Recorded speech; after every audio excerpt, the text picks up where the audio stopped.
This is the Detroit Sports Podcast Network. All right, Pete, before we get started with this week's wrestling perspective, what a jam-packed show we have anyways. I want to start out with an ad. Let's talk about whatfarapparel.com/WPP. That's where you can get our shirts. We have a bunch of shirts, Petey. Yeah, I mean, and not only, I shouldn't say that we don't care about money, because we do care about the money, but we care more about where the money goes. And, the charity, everything's going to charity now. That's what we're doing. Not keeping any money for ourselves for those shirts. Anything you buy, it goes straight up to the Rainbow Connection. Dennis, you're better at talking about the Rainbow Connection. I like to call it like the little cousin of Make-A-Wish. That's what I like to say, but you do a better job at it. Essentially, it is the little cousin of Make-A-Wish. They're a little independent charity who's out there trying to make dreams come true for kids who, I don't want to use these words, but I am, but kind of fall through the cracks, that don't get their Make-A-Wish. We decided when we were going to give 100% of our proceeds to charity from our shirts that we wanted to give it to a place where our dollar would go a little bit further. Not saying Make-A-Wish isn't deserving, but when you have companies giving millions and millions of dollars to Make-A-Wish, our $20, $30, $40, $100 doesn't seem as generous. Then going over to rainbowconnection.org, where everything's on a voluntary basis, every cent counts. That's where we wanted our money to go to.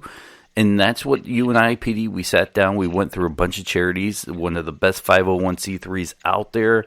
We decided rainbowconnection.org is where we wanted our fans' money, essentially our fans' money to go.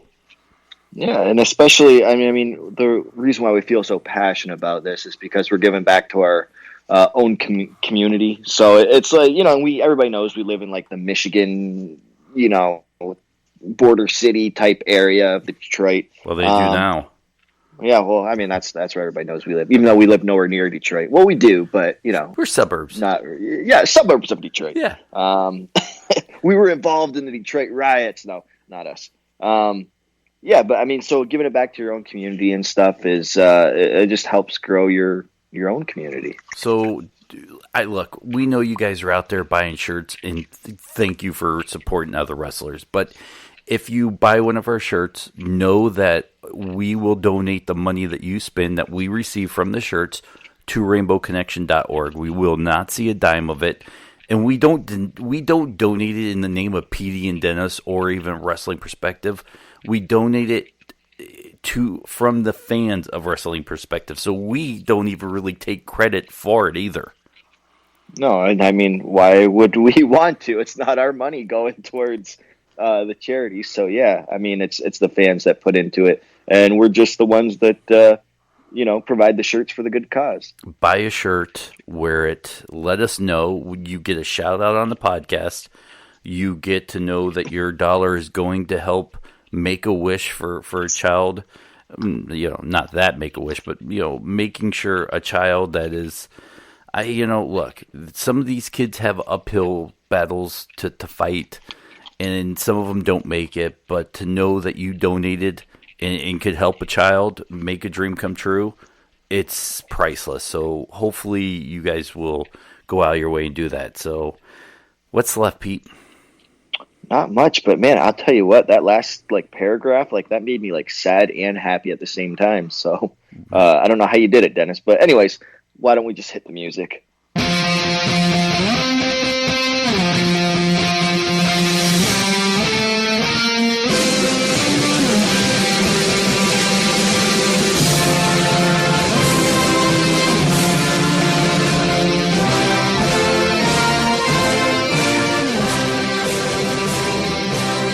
It's the Wrestling Perspective Podcast. I'm Dennis Farrell, and he is the man of the hour who I felt like I've not talked to in years.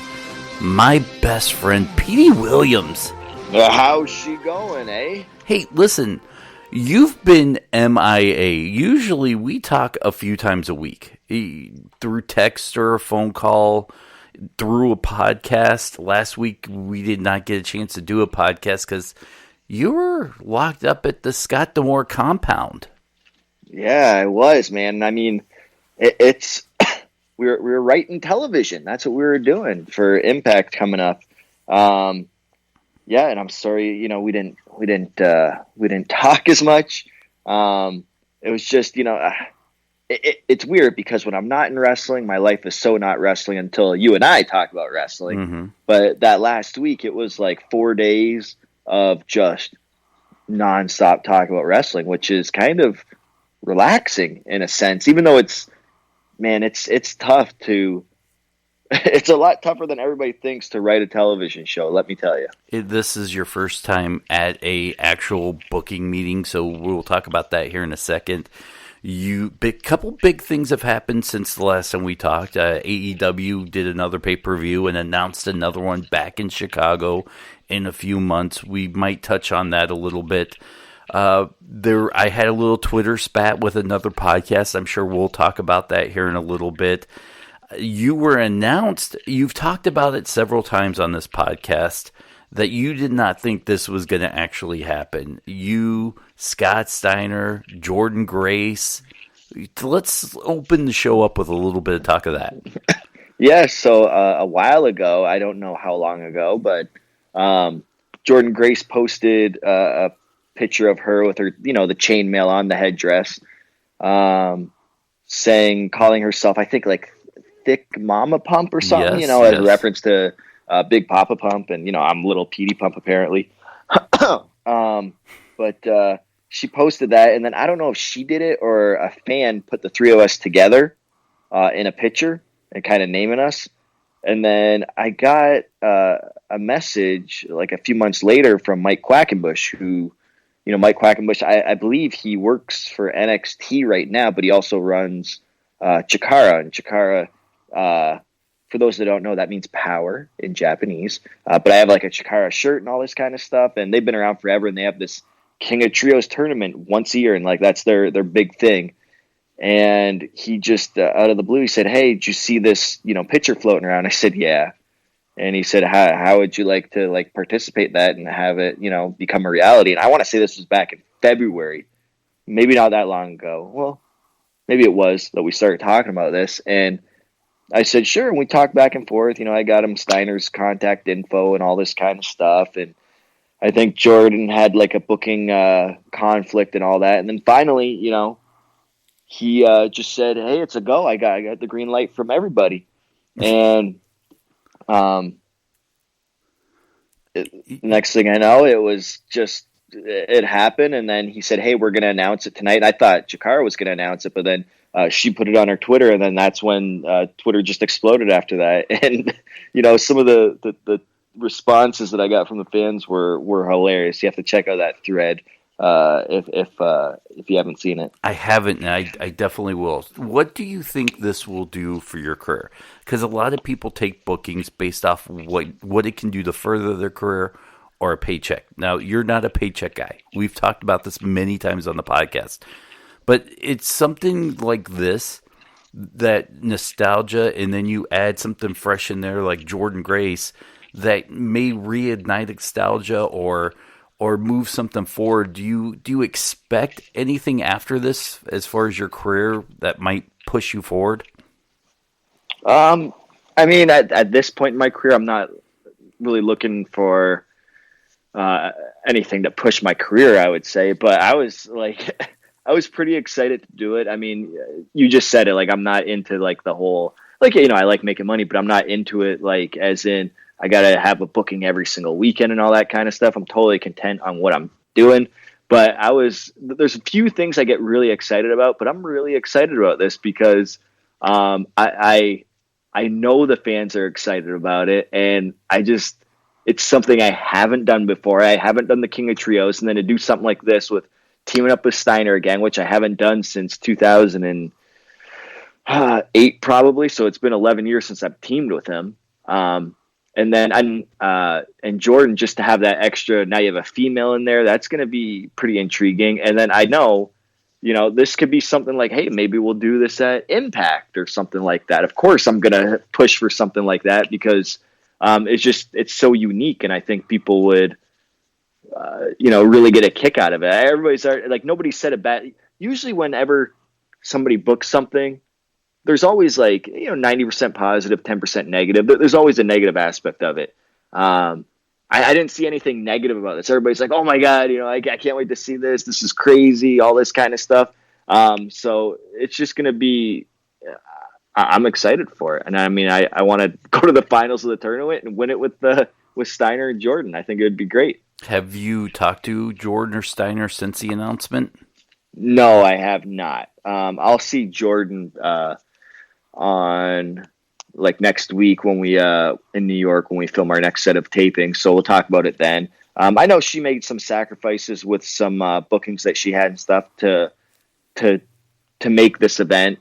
She already had previous bookings and all that. But she wanted to be involved in it as well, just as badly. So it's exciting. I don't know how much more longer Steiner's going to actually wrestle and stuff like that. So it's good that we can do this before, he eventually retires. I mean, it's inevitable. He's going to retire one day. And, and I would love to see this on Impact. I really would. Don't know if it's going to happen, but it's just, man, it's a cool thing. I don't know how else to say it. I see people are tweeting memes and stuff like that, where it's this is not a drill, this is really happening, all that kind of stuff. And, people talking about man, I hope this is on pay-per-view. I don't live nowhere near the area, but I want to be able to watch it. And it's cool that we're the first team that they announced. So I don't even know who else in the tournament. I honestly do not. We have to get Scott Steiner on the pod. Now, for some inside baseball, you and I at the very beginning made a conscious decision. Let's not get Scott on our podcast because you're so closely tied with him. And we didn't want it to be all right, everybody's just get Scotty back on, get Scotty. And we decided we're just not going to ask him. But now I feel like we should have him on just so he can tell us the mathematical equation of what your chances are of winning that tournament. Well, he probably would give it to us. And I don't know if I've told this story before, but when we at last April in 2018, we had our pay-per-view. I think it was called Redemption. We scripted in a little promo with him and I where he did a math problem. And I asked him beforehand, I said, hey, can you do another one of your math problems? And he's like, yo, Petey, math's got to add up. I can't just do a math problem on the fly. It's got to add up.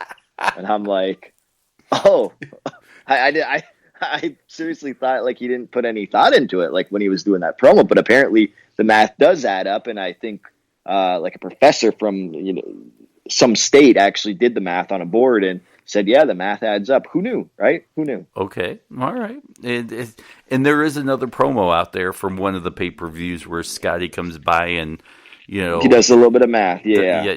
Your Canadian numbers or whatever he said. So yeah, he tries to compare Canada and American math, which I mean, he was pretty right. I mean, with the however he put it, he used fractions and stuff. So, it's out there. We should reach out to Scotty and see if we can get him on one day. Anyways, moving on, we have a ton of fan questions too, so we're going to sprinkle some in there.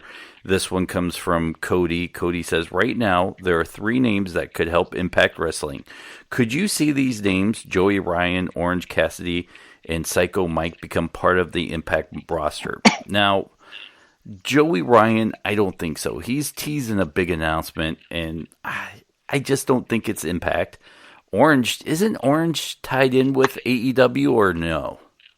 I thought he was because he was in the Battle Royal, but then again, Tommy Dreamer was in that, and Tommy Dreamer, I was at the creative meeting at the Moore compound over the week, so not everybody's under contract with AEW.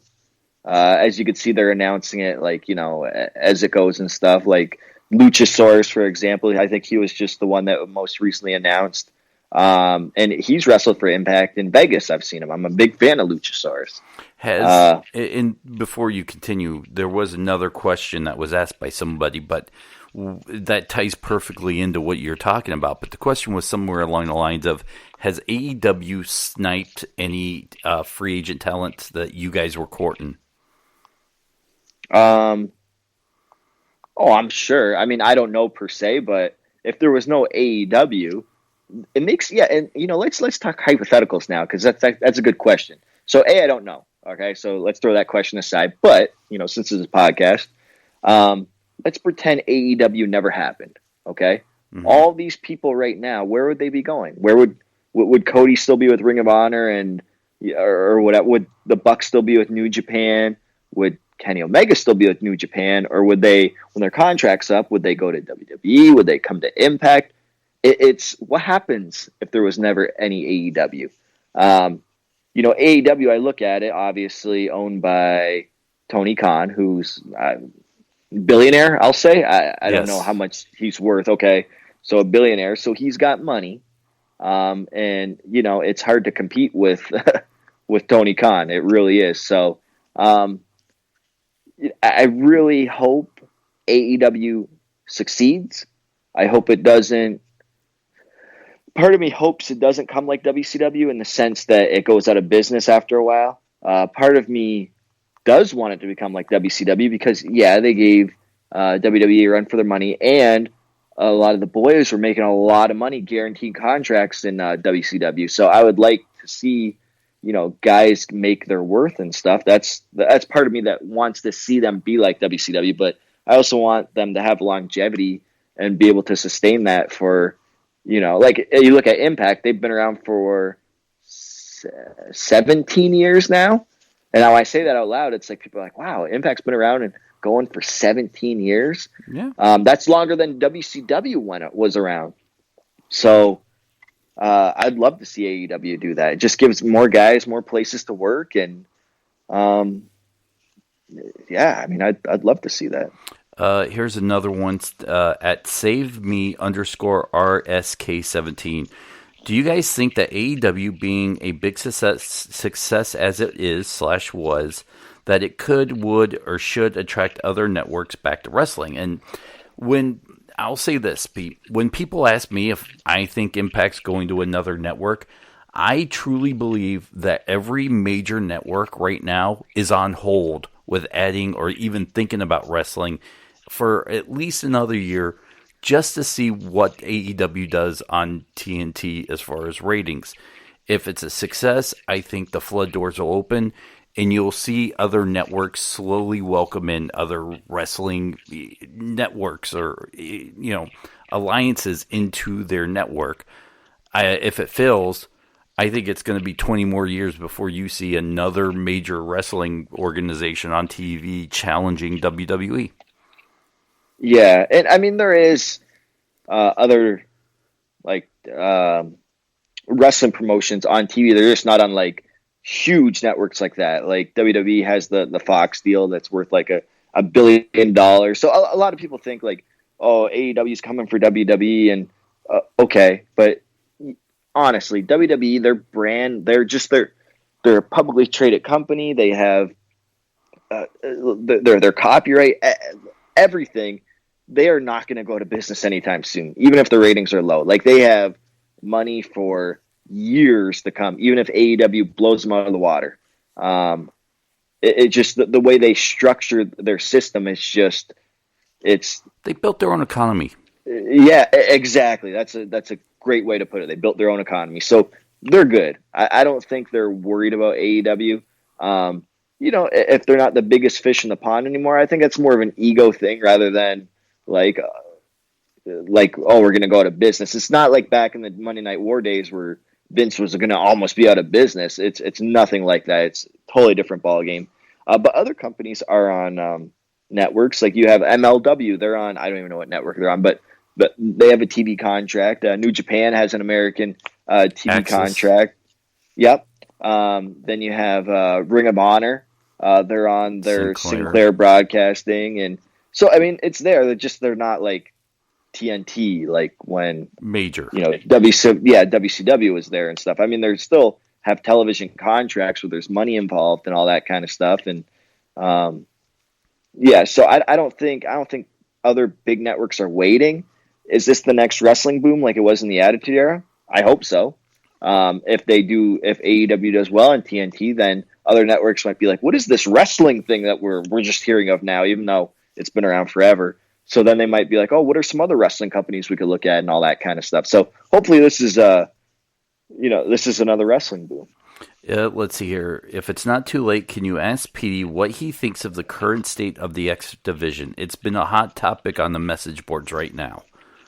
Hot topic for what? Just the state of the X Division.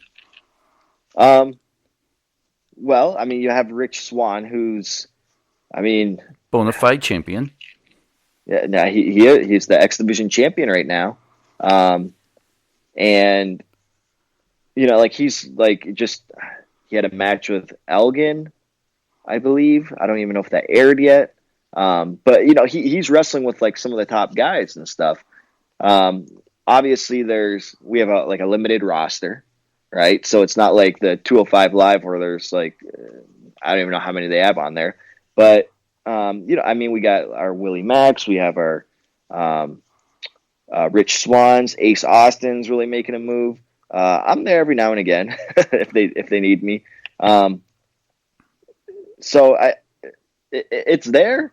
I think it's doing well. They're still putting out great matches and stuff like that. And I don't know what else he's looking for with the state of the X Division. I mean, if he's looking at hey, do we have the AJ Styles and stuff like that? Like it wasn't from 2002 through 8 or whatever. No, but we're building, our stars again and new stars and all that kind of stuff. And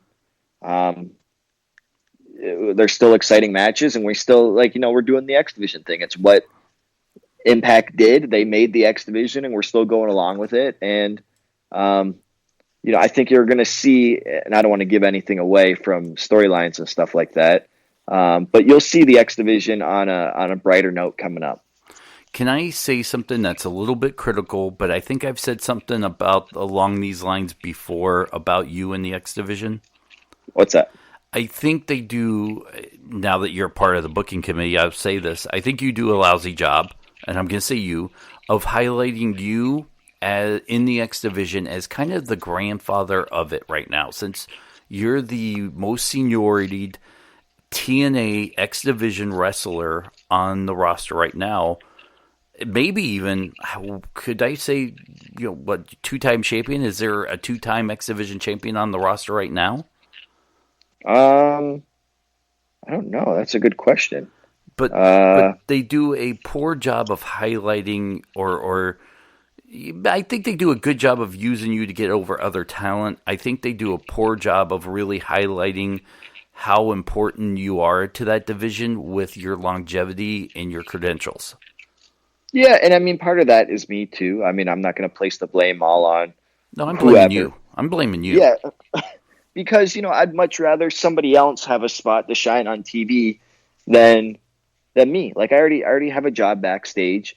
Why? I can go out there and wrestle, and I liked wrestling Ace Austin and, making sure that, he had good matches and tried to get him over and all that kind of stuff. But, no, I'll agree with you, Dennis. That is one thing, but I'm not going to be sitting there in the booking committee and being like, hey, I have a great storyline for me, because there's so many things. And I'm a backup plan. If they wanted to, they can make Team Canada again, or now they can make Jordynne Grace and Petey and Scott Steiner. There's a lot of things and a lot of paths you can go. And again, like you said, the veteran of the X Division, the grandfather, they can do a storyline with that and stuff. There's so much you can do. And I guess when you run out of ideas, then it's oh, okay, well, now we got to do this with Petey. Well, you don't necessarily have to go over to tell that story. I just think that there's a better way of highlighting just the fact that you're the most seniority member of the X Division. You might be, I don't have the list in front of me, the only two-time X Division champion on the roster. You could say the grandfather of that X Division. You and many other guys, but you're part of that grandfather group. Yeah, and I almost I had an idea in my head. It seems like when somebody comes in and they have to, after they get through their enhancement matches, they're like, who's the next big challenge for them? It's oh, Petey, he's Mr. X Division or whatever, because he's been there forever. And, and then they beat me and then go on to the next, maybe the X Division title or something right before the X Division title, whatever. I would like it if it was the other way around, where like the new people coming in, they go through whoever, and then they can't beat me. You know what I mean? And then I just ride off into the sunset until the next new guy comes in or whatever the case. And then finally, when you get the right guy, they beat me or something like that. Just a little bit different, because I think when I come out now, people are like, oh, Petey's here to, have a good match with this guy, and like, so he could beat Petey and go on to the next level or whatever. And I'm totally fine with that. Not complaining at all. I just like wrestling, and being involved in it. And that could be part of my downfall too, that I've never cared as much about wins and losses. We've talked about that many times before. Well, Jack off one of the Facebook pages wants to know, during your feud with Eli Drake for the Impact Championship, how close in the booking did you really come to actually winning the championship? I guess he's asking how close were they, Impact, to putting the championship on you? No, not at all. I wasn't even supposed to be in that spot. And I think we've talked about a lot of times, like all these storylines I was involved in, I was never supposed to be in any of those storylines because people got injured or whatever the case may be. That was supposed to be a guy named Garza Jr. He was supposed to be getting a push, but then he showed up to those tapings and that pay-per-view with he needed surgery on his shoulder. Like he couldn't even move it. So they're like, all right, well, who are we going to put in there?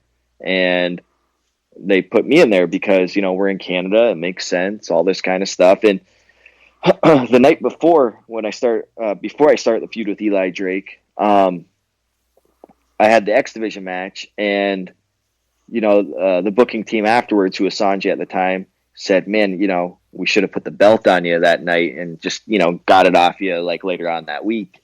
And they didn't. Just some things you see in hindsight and you're like, man, we should have did this, we should have did that. But there was no way they were going to take the belt off of Eli to give to me. They were just building him as a star. I think he just wrestled. Didn't he just wrestle Johnny Impact on that pay-per-view? I believe that's that was the Bound for Glory pay-per-view. And, they it was a toss-up. Like, I would have much rather see on your big, pay-per-view of the year, the good guy winning it, chasing the belt and all that kind of stuff. I would have liked to see Johnny Impact. It didn't happen. Fast forward a year, he was chasing it, and he finally got it. So, okay, it meant something. But no, there was no chance that Eli was going to drop the belt to me. I was kind of like that guy until he gets to the next guy. All right, and we had a lot of questions about this, and I think I'll say this. A lot of Killer Cross questions. We're not going to talk about it on the podcast because you're kind of part of the management, the booking committee. We have a very close relationship with Killer Cross. It wouldn't be fair to talk about it based on your position and our friendship. So for now, until things get clearer, we have made a conscious decision not to talk about it. So yeah, I mean, I don't want to. You and I both have had personal conversations with Killer Cross. We're not going to talk about that. That's we're not going to break confidentiality or his trust and all that kind of stuff. So we'll just see how it plays out. Pretty much. That's all we can say now.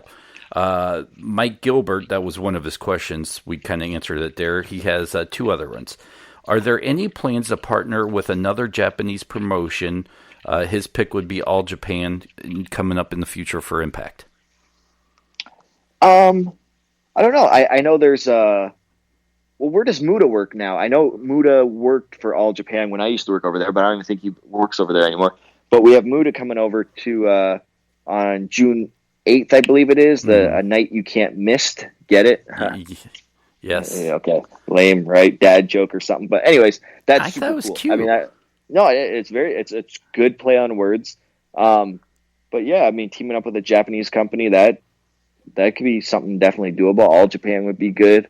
Trying to think of who else is over there that's still around. But I mean, teaming up, and we do that like within the United States and stuff like that. But when you start going over Japan, okay, then things get a little bit more complex because now you got travel involved. I know that Kushida who's currently in NXT. He came from All Japan, and he actually trained at the Can-Am Wrestling School where I trained. Scott D'Amore, he came over here when he was a young boy.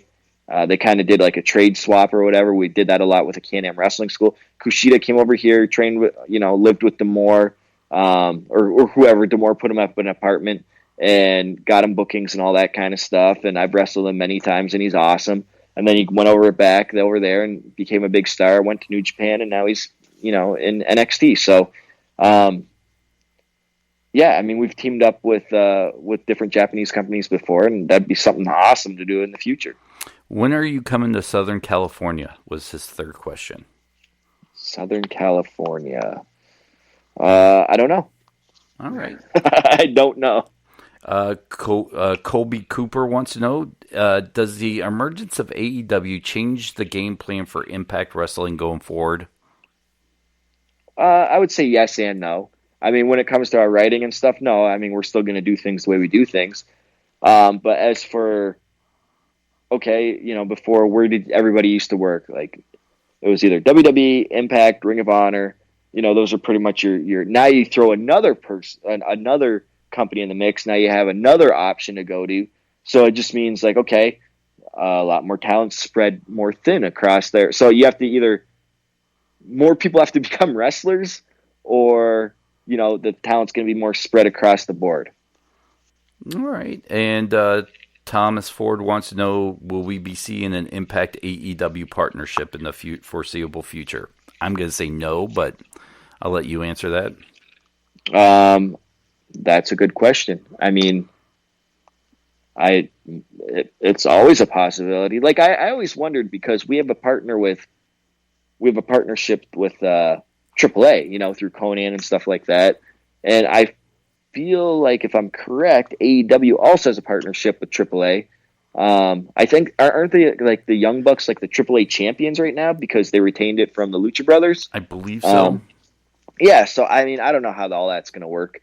I really don't. If I knew, then we wouldn't be having this conversation, I guess. But, I mean, AEW guys are under contract. I don't know what their contracts state.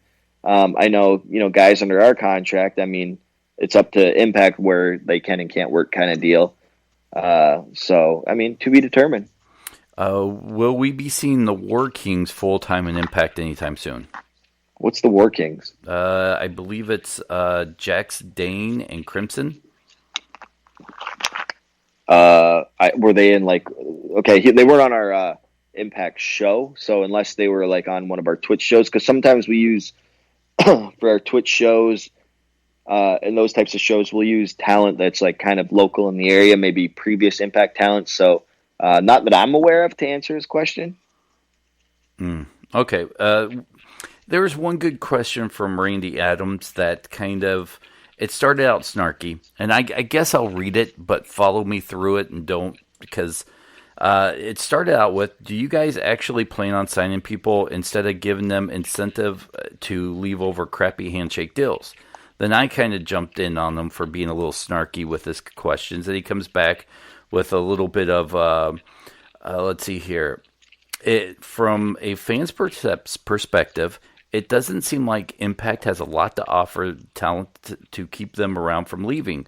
And I kind of said, well, look at it like this. And I'll tell you what my reply to him was. You can agree, disagree, or expound was. All right, so you may not think Impact has a lot to offer, but outside of WWE and AEW, Impact is probably the number 3 product right now. Close second would be Ring of Honor, or you could flip-flop them. Either way, they're 3A and 3B right there, right? The number 3 product on the market. Sure, the money's low. There's no arguing that. But talent works for Impact maybe one weekend every few months. Outside of that, maybe a Twitch special here and there.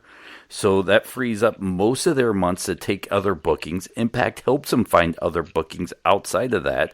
So you have a company where you can work anywhere else almost. Even I think you could Sammy Callahan's on MLW, for God's sakes. So you can theoretically work for another televised product if it's cleared. So why wouldn't you want to work with Impact where your dates are so low, you still get paid, and they help you find other gigs? Yeah, and I mean it's all what the wrestler wants. Like I remember when I first started with Impact, right? Prior to Impact, I'm making like next to nothing working the independent circuit, right? I got an Impact.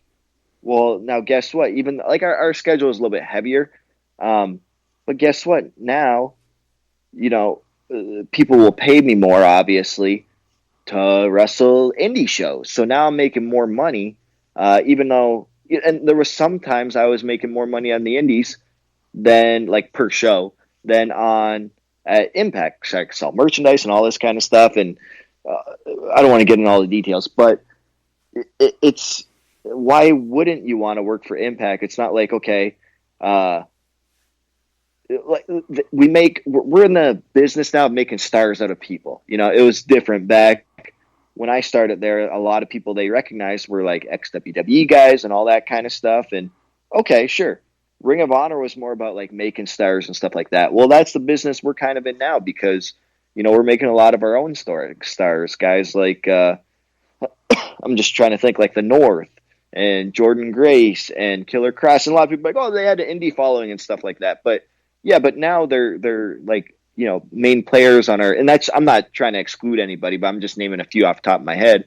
You know, and now they're stars on our company and like they can go out and make more money doing independent stuff as well with our light schedule. So it depends as a wrestler what you want. You have to do your own math.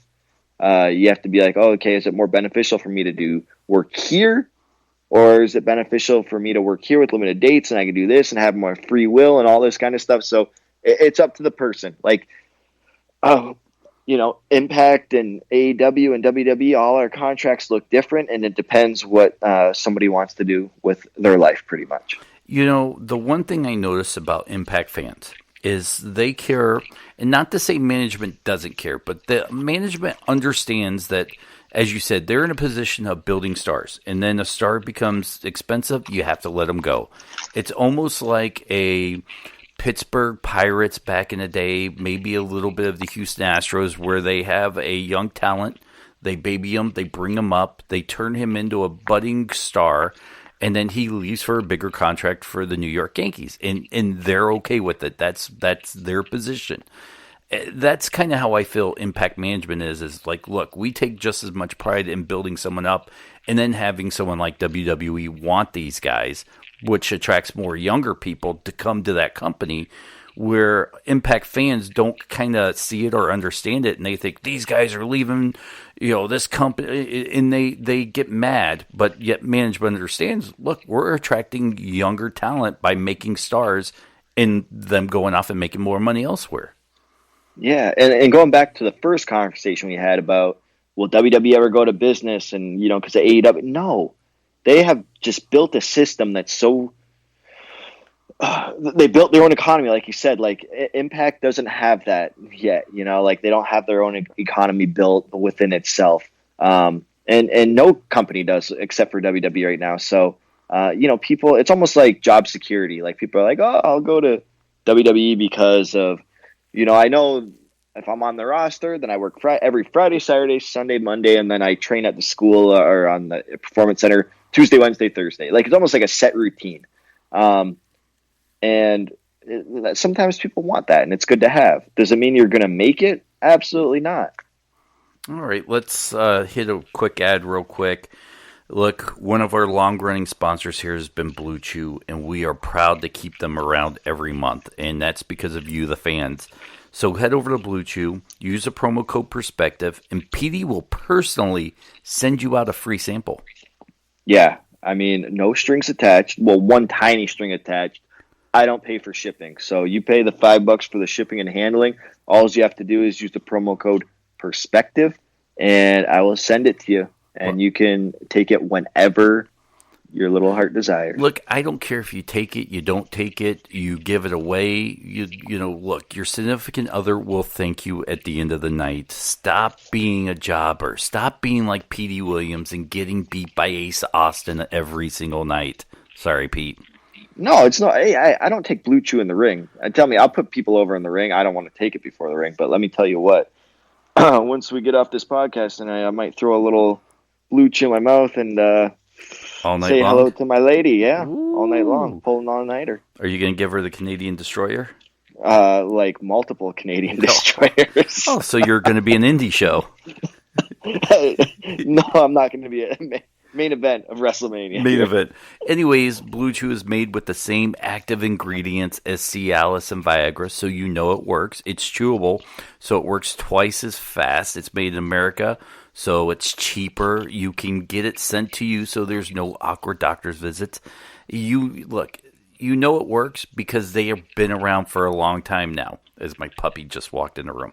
So go to BlueChew.com, use the offer code Perspective, make Petey and I some money. Look, we love to give our shirt sales to charity, but we're keeping the Blue Chew money. That's just how we roll. We feel dirty giving Blue Chew money to charity. Yeah. Where'd you get all this money from? Well, funny story, kid. It's penis pills. Yeah, right. All right. You won't understand it until you're older, but it's penis pills. Anyways, go to BlueChew.com, use a promo code Perspective. That money funds the radio show, which myself and Russ McCall do. So we give it back to you guys in entertainment. And finally, the final ad before we get back into the show and wrap it up here in a second. We got a lot more to talk about. Fightful.com. We have a great working relationship with Sean Ross Sapp and Fightful, where they get the podcast a day early. So you're listening to it right now on Fightful. That's why Fightful has been breaking news for 3 years now. They've launched a premium service, which is great. I'm a member of that. They bring you dozens of podcasts each month, from 205 Live to NXT, NXT UK, Impact, by the way. Maybe you'll get a shout out on their show one day, Pete, and make it to the big time. I hope so. Ring of Honor, New Japan, NWA. They have Q&A shows, alternative and dark match commentary, and they're breaking news all the time. So go to Fightful.com. You get this podcast a day early, and then it reverts over to our regular feed at WrestlingPerspectivePodcast.com, where you can go over there and subscribe. Anyways, now let's get back to your last week. You, PD, spent a whole week at the Scott D'Amore compound doing your first creative meetings.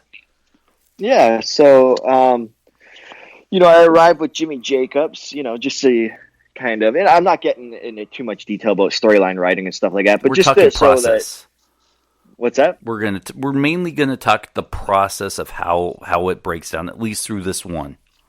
Yeah, so you have, the two VPs there, Don Callis and Scott D'Amore, then you have, as well, Tommy Dreamer, who's on the creative team, and then Jimmy Jacobs, and then you have myself. And we get there, and now I've been in like rewrites before where people get injured, and we have to like figure out like, hey, what do we do tomorrow, kind of deal, like rush it.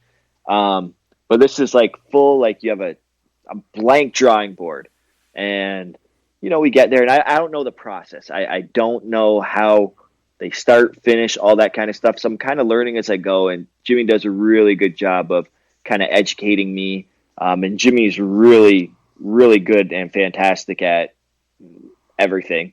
So we get there, and pretty much, we just start off. We know the matches, or most of the matches that we're building towards for Slammiversary, and kind of what Slammiversary is going to look like after that. And then you just kind of go from there. You kind of look at, okay, you have this storyline with the world title, we'll say, or the Impact Championship. And, we got 4 weeks of TV. What are we going to do to build up towards Slammiversary? How's that going to look? And then you do the same thing with a lot of other, storylines and stuff like that. And then you have to kind of throw in other little minor storylines and everything. And then once that's all said and done, which takes like almost like I like to equate it to, it takes 1 day to write one show. We'll just put it that way. But we were trying to do 4 at once and all that kind of stuff. So it would be a little bit different, like kind of what they do in other like Raw or SmackDown or something like that.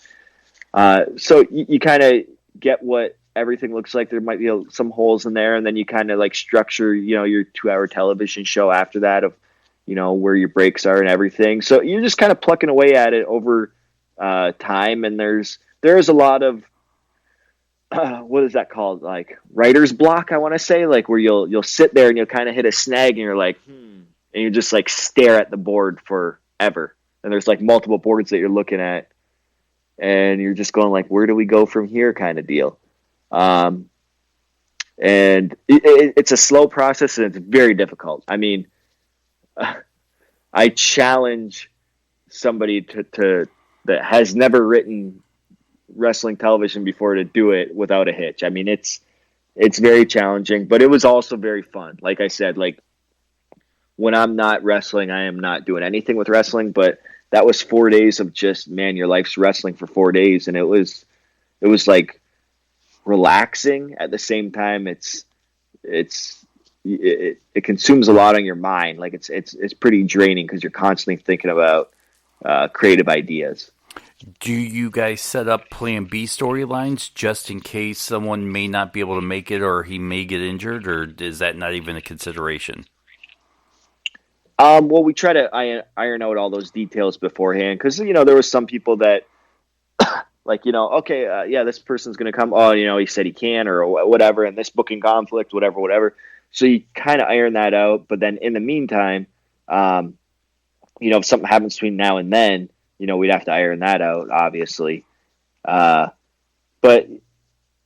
there, like, I know when we wrote one thing, there was like kind of some like plan A, plan B storylines. And, we pretty much settle on one. And you got to remember, I'm always backup.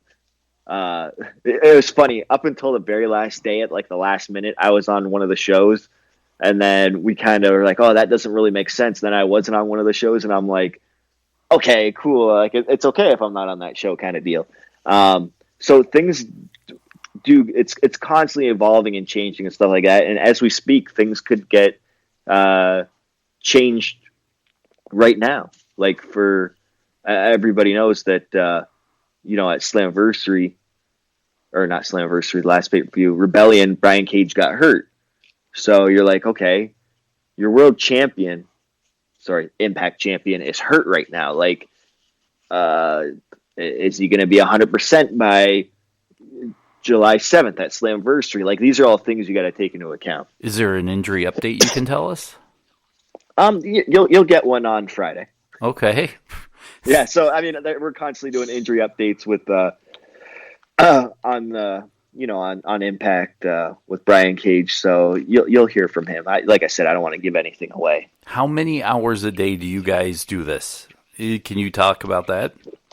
Yeah, it's like a all day process. Like, it's all day. Like we'll get up and then grab some coffee, and then, okay, we're right at work. Actually, before coffee, the board's already set up, and you already work in, and then, you work for a little bit, like 90 minutes or something, take a 15-minute break, kind of decompress or whatever, and then obviously break for dinner, and then we go until, I'm trying to think, anywhere from like midnight to 2 in the morning, depending on where we're at and stuff and the progress we feel that we made and where we're at. So now, yeah. Between you and I, you were nervous about this. You've never done anything quite like this. Going into it, you were a little bit nervous. Did you contribute anything that will make it on TV? You'll have to tell us what, but did you actually contribute anything, or were you, the quiet guy in the corner the whole week and trying to learn? Oh, no. I contributed. Maybe not as much as I would like because, like, again, I didn't know the steps. Like, if I were to go back there next time, I kind of know how the steps would go. And, and also, like, you're learning the steps. You don't want to stop the flow of the process. Like, okay, who usually does this job? Who usually does this job? And all that kind of stuff. You just kind of learn as you go. So sometimes you have to be a fly on the wall, but then sometimes, you're actively trying to figure some stuff out. So, no, yeah, there's definitely stuff that will be on TV that I contributed. Yeah, definitely. Now, in my mind, I just envision you guys sitting around a room and like old school wrestling playing on the TV or something like that, or you guys start talking, and then you go down the rabbit hole, and you're like, oh, no, I got this tape. Watch this match from, 1987. Did anything cool like that happen? Yeah, because then sometimes when we're talking about a storyline of potential, somebody might say something like, hey, remember that time?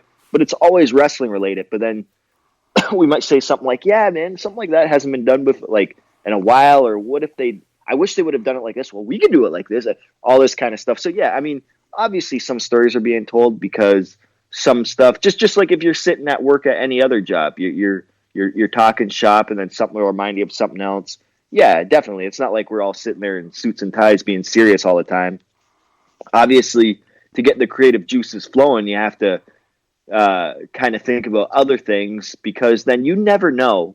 And I don't mind when my ideas get shut down, because a lot of my ideas got shut down, which is fine. Everybody's ideas get shut down, but I'm okay with it because it might trigger off something in somebody else's mind that I thought they might have not have had if I didn't say something. So I'm totally okay with it. They can shoot down my ideas all day long. But I know it might trigger something like something else off or whatever that was a good idea. So you have to kind of just, I don't know, go with the flow and have a thick skin. Oh yeah, that's it. Like I have like the thickest skin. I feel like Did they tease you? Did they tease? Come on, Petey, that's a horrible idea. What are you thinking? Oh yeah. I mean, not all the time, but like, oh yeah. But then, sometimes I'll shoot out an idea that's so off the wall ridiculous. And obviously, like maybe it's something you can't do on TV or whatever. But then I'll remind them of something that you actually can do on TV. All right. Well, listen, I got one more quick thing I want to bring up. We'll talk about AEW and Double or Nothing and the fallout and news from that on the next podcast. But one of your old buddies stepped in it. And normally I try not to publicly speak because he was kind of a friend of mine, right? This week, Vince Russo comes out and now here's the thing. Vince is a friend. I've helped him many times. We tweeted back and forth, even though in text and talked, even though he tried to talk me out of doing a wrestling podcast, and now he does 5 of them. This week he came out and basically bashed all the marks like he normally does, and goes off and says he has, proof that AEW and WWE are in bed together and they're working everybody in the industry. And whatever, conspiracy theories, you can manufacture those and make points and pull fake facts out of the air and make them sound, real. I get that. But then he used the WWE, ECW being in bed together as a prime example. Now, Pete, first of all, I think Vince Russo is an idiot. I truly believe this. He created a conspiracy in my mind to make money because he points to ECW. But the problem with that was, WWE was giving him money. ECW was sending them talent in return. In the case of WWE and AEW, AEW is taking a lot of their top talent, and they're not being nice. Shots are being fired.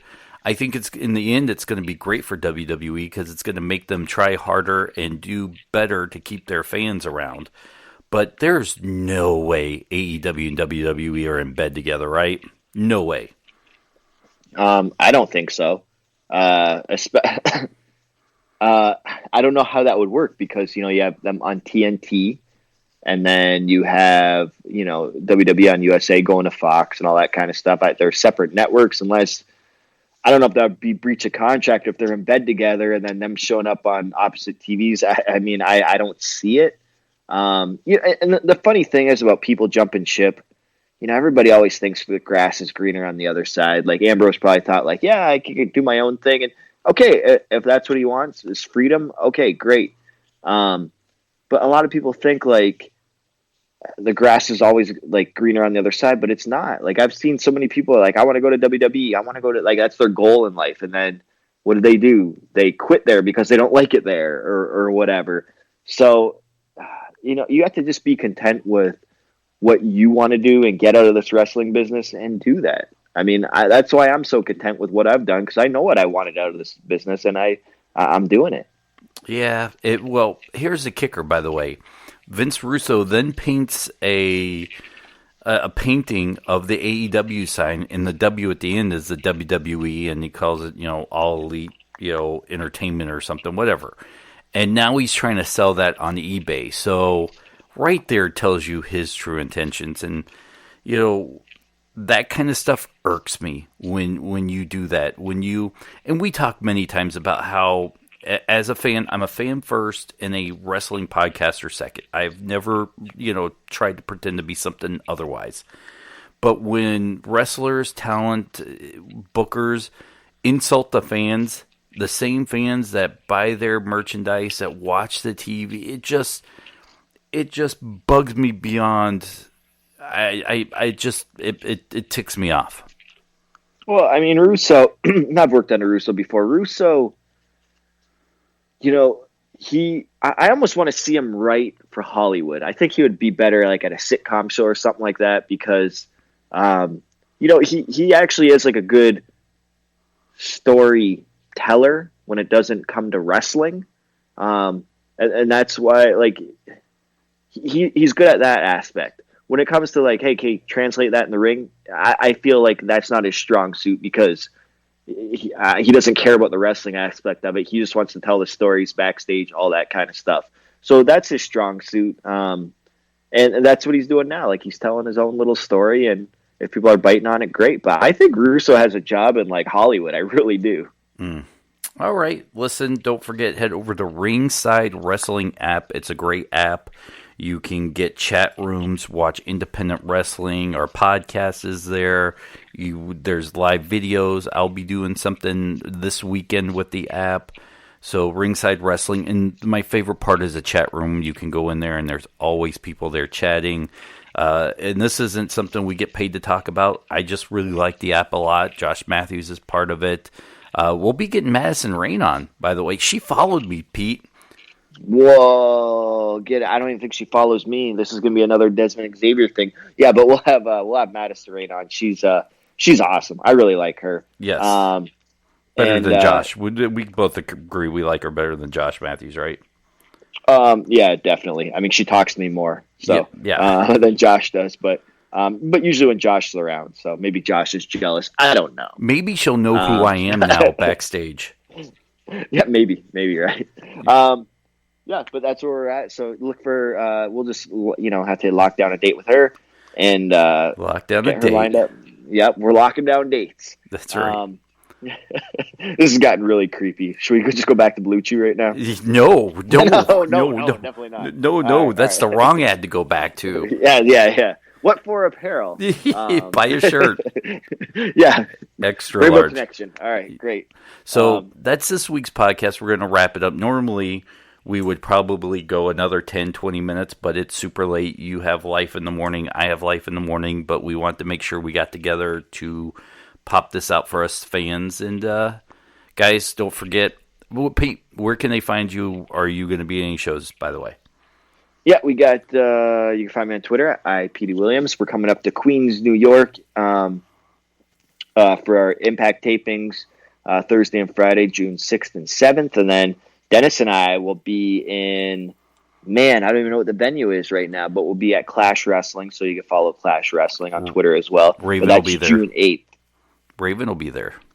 Yes, Raven will be there, and I'll be involved in a ladder match. So if you want to see me fall off a ladder, that's pretty cool. You can find me falling off ladders on June 8th. You're not going to take a ladder bump. What? Oh, I'll show you. And then in October 5th and 6th, I believe it is, somewhere around that Friday and Saturday, that's where the King of Trios is going to be in Chicago. So I don't know if tickets are available yet, but if they do, pick up those, because that's probably going to be sold out. That's in Reading, Pennsylvania. You probably listen to this podcast on multiple platforms, whether it's Detroit Sports or Fightful.com. But if you're listening, do us a favor, hunt out our podcast feed, subscribe to the show. depending on whether you listen to it on iTunes or Stitcher, give it a thumbs up, rate it 5 stars, leave a comment. It helps us out. You can go to WrestlingPerspectivePodcast.com. All the links are there. There's an email page if you want to email questions. Make sure it makes it onto the show. There might even be a phone number on there that you can call and leave a voicemail, and we'll start getting back to doing that a little bit. What are you clicking? I'm wrapping up the show and you're clicking? Sorry, man. That's Bush League. Pop. It's my pop. Okay, go. That's Mike Quackenbush League, okay? No, Mike Quacken. I see it. Mike Quackenbush is not Bush League. No, but I just had to fit the name in. Anyways. Mike Quackenbush League. What? Okay. You liked it, don't you? Yeah. I was pretty proud of that one. I'm not going to lie. Anyways, go to WrestlingPerspectivePodcast.com. Click the links. Be part of the show. whatforapparel.com/WPP, Rainbow Connections, where all the proceeds go, BlueChew.com, use the promo code Perspective, Ringside Wrestling app. Guys, this is this week's podcast. Pete, I'm sure I'll see you next week now. Oh, yeah, definitely. All right, have a good night, guys.